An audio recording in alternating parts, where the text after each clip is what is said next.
नाव सायली शेलार आहे. मी रावेतकर ग्रुपमध्ये गेले 8 वर्ष ॲज अ परचेस हेड म्हणून आहे. मी रावेतकर ग्रुपचं सगळं कन्स्ट्रक्शनचं जे पण बाईंग आहे प्रोजेक्टसाठीचं ते मी सगळं बघते.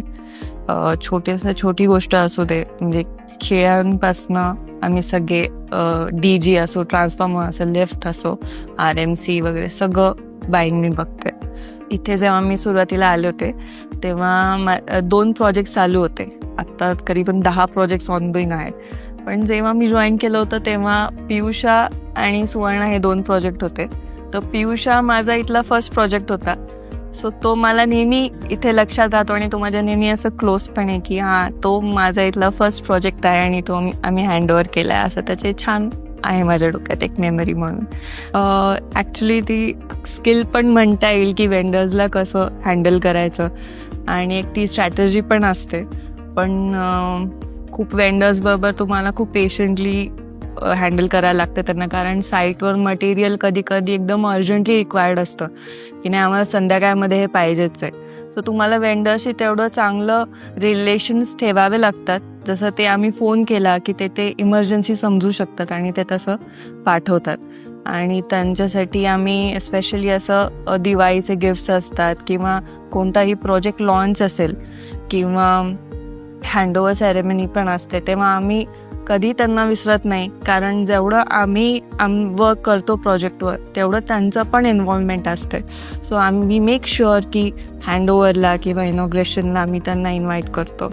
सरांबद्दल सांगायचं तर सरांनी जो विश्वास दाखवला ॲज अ म्हणजे परचेसमध्ये खूप टफ जातात गोष्टी हँडल करायला, पण सरांनी जो विश्वास दाखवला आहे आमच्यावर की समजा छोट्या गोष्टीचं बाईंग असतं, मोठ्या गोष्टींचे पण स्टीलचे कमी 80 टनाचं ऑर्डर्स असतात आमचे मंथली.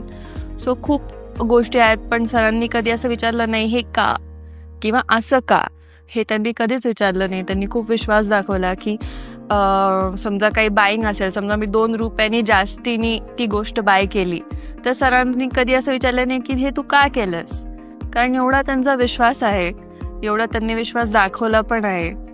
हा जो ते विश्वास दाखवतात तो खूप माझ्यासाठी तो खूप इम्पॉर्टंट आहे. आणि त्याच्याबरोबर तुम्हाला एक खूप रिस्पॉन्सिबिलिटी पण येते की समोरचा व्यक्ती तुमच्यावर एवढा विश्वास दाखवतोय.